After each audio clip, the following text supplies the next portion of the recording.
რამდენიმე დღის წინ ნახეთ Samsung-ის განხუთვა, სადაც Samsung-მა წარადგინა ახალი S26 სერია და Buds 4 სერია. ხოთა მოდი გადავხედოთ, რა სიახლეებია, თან ერთი კონკრეტული სიახლე მჯერა ბევრს მოგეწონებათ. Buds 4-ით დავიწყოთ. Pro მოდელში გაზარდეს ვუფერის ზომა, რაც უკეთეს ბას მოგცემს, თანაც ძველ დიზაინს დაუბრუნდნენ და ახლა ჰორიზონტალური кейსი გვექნება, რაც მე ყოველთვის მომწონდა რაღაცნაირად Samsung-ისებური იყო და ძალიან მომეწონა ეგ. რა თქმა უნდა, ხელოვნური ინტელექტი გვხვდება აქაც და შეგვიძლია პირდაპირ ინტელექტს ვესაუბროთ და დავუსვოთ შეკითხვები და ისიც წამში გავგცემთ პასუხებს. ენასაც გითარგმნით და ხმაურსაც შესანიშნავად დაახშობს თქვენს გარშემო. ხმის მაღალი ხარისხი და სიყვარულის სიხარული, მოკლედ, რომელიც როგორც Samsung-ი ამბობს, იმდენად მორგებულია საშუალო ყურის ფორმაზე, სულაც დაგავიწყდება ადამიანს, რომ ყურსასმენი გეკეთია. ეგ არის სერიოზული განაცხადი და ვნახოთ. კარგი Samsung ბოლოს დროა, Galaxy-ის ხელოვნურ ინტელექტს უკვე შეუძლია ნოტიფიკაციები დაახარისხოს და საჭირო ინფორმაცია ისე მოგაწოდოთ ნაუბრიებში, რაც მე პირადად ძალიან მომწონს. შეიძლება მეგობარმა მომწერა ამ და ამ დღეს შეხვედრაზე და მე გამოვტოვე ეგ მონაწერი, მაგრამ Galaxy AI-ს არ გამოუტოვებია და მახსენებს ამის შესახებ. ძალიან მაგარია, უბრალოდ არ ვიცი ქართულ ენაზე რამდენად მორგებულია და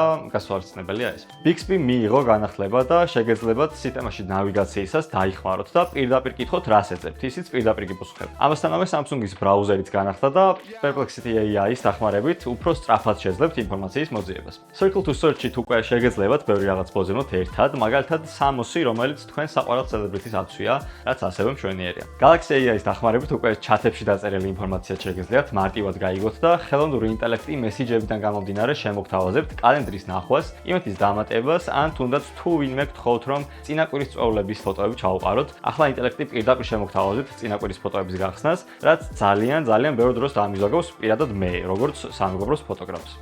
Google და Samsung-ი უკვე დიდი ხანია ერთად ქმნიან ხელოვნურ ინტელექტს Samsung-ის smartphone-ებში, ხო და ამ ივენტზე გვანახეს Google-ის Gemini 3 რას აკეთებს. შეუძლია შეუკვეთოს ის, რასაც თქვენი სურვებთ, თანაც ფონურ რეჟიმში, ანუ თქვენ არაფრის გაკეთება დაგჭირდებათ. ბოლოში ნახავთ და თვალს გადაავლებთ ყველაფერი რამდენად სწორად გააკეთა Gemini-მ და შემდეგ თქვენ ადასტურებთ შეკვეთას. ეს ძალიან მაგარი მგონია და ლაიქ ჩემგან. Galaxy-თვის შექმნილი Snapdragon 8 Elite Gen 5 უზრუნველყოფს სწრაფ ხელოვნური ინტელექტის მუშაობას, უფრო მძლავრ GPU-ს და CPU-ს, რაც გეიმერებისთვის იქნება შესანიშნავი. მით უმეტეს ძალიან დიდი ზომის თხევადი გაგრძელების სისტემის თერმული მენეჯმენტი კიდევ უკეთესი იქნება. ამის გამო Titan-ის ჩარჩოდან ისევ ალუმინზე დაბრუნდნენ კიდეც. S26 Ultra უკვე 60 ვატით დაიტანება და 30 წუთში ავა 75%-მდე, უკაბელო დამხტო კი 25 ვატამდე გაიზარდა. ძალიან cool. Okay, მივადექით მთავარს. Privacy display აქვს უკვე ჩაშენებული, რაც არის ძალიან მაგარი. ეს რას ნიშნავს? Privacy პრონები გინახავთ ალბათ, ან იყენებთ კიდეც, აი გვერდიდან რომ არ ჩანს ეკრანი და სხვა რომ ვერ იყურებოთ თქვენ smartphone-ში. აი ეგ აქვს ჩაშენებული უკვე, თანაც არა შუშაზე, არამედ პიქსელებზეა ეს გაკეთებული და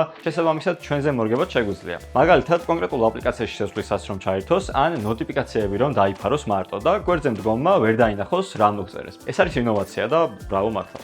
კამერებშიც გვაქვს სიახლეები, ამიერიდან S26 Ultra-ს selfie ფოტოები უფრო რეალურ შედეგებს მოგცემს დეტალიზაციაში და ფერში ხელოვნური ინტელექტის დახმარებით. უკანა კამერები სრულიად იგივეა, იმ განსხვავებით, რომ ახლა მთავარ და ტელეფოტო კამერებს უფრო დიდი დიაფრაგმა აქვს და შესაბამისად უფრო მეტი სინათლე შევა ლინზაში, რაც უკეთეს ხარისხს მოგცემს. გამის ვიდეო გადაღებას გაუმჯობესდა და ხმაური, რომელსაც აქამდე შეხვდებოდით, ვიდეოში შემცირდა. ანუ smartphone-ი ახლა უკეთესად ამუშავებს გადაღებულ კადრებს, რაც არის ძალიან მაგარი. გადაღებული ფოტო შეიძლება ისეთი არ გამოვიდეს, როგორც გინდოდათ. აი მაგალითად ფონზე ვიღაც ჩანს და არ გინდათ რომ ჩანდეს. წაშლა ხომ შეგიძლიათ და ამაში Samsung-ი ალბათ საუკეთესოა, მაგრამ ამასთანავე ორ ფოტოს გააერთიანებთ ხელოვნური ინტელექტის დახმარებით. ეგ კი არა, თუ ფოტოში თქვენი ჩაცმულობა არ მოგეწონათ, შეგიძლიათ ხელოვნური ინტელექტის დახმარებით შეიცვალოთ რაც გაცვიათ. იმიტომ რომ რავი, რატომაც არა. ასევე ფოტოების შექმნა შეგიძლიათ და სტიკერებსაც შექმნით, ჩემი ფავორიტია ეს პირადად. უფრო დეტალურად ცოტა მერე ვისაუბრებ ამ smartphone-ზე განხილვაში. ასეთი იყო Galaxy-ის განყუთვის ივენთი, ახალი S26 და Buds 4 ვნახეთ. თქვენ როგორ მოგეწონათ წარდგენილი ტექნიკა, დაგვიწერეთ კომენტარებში,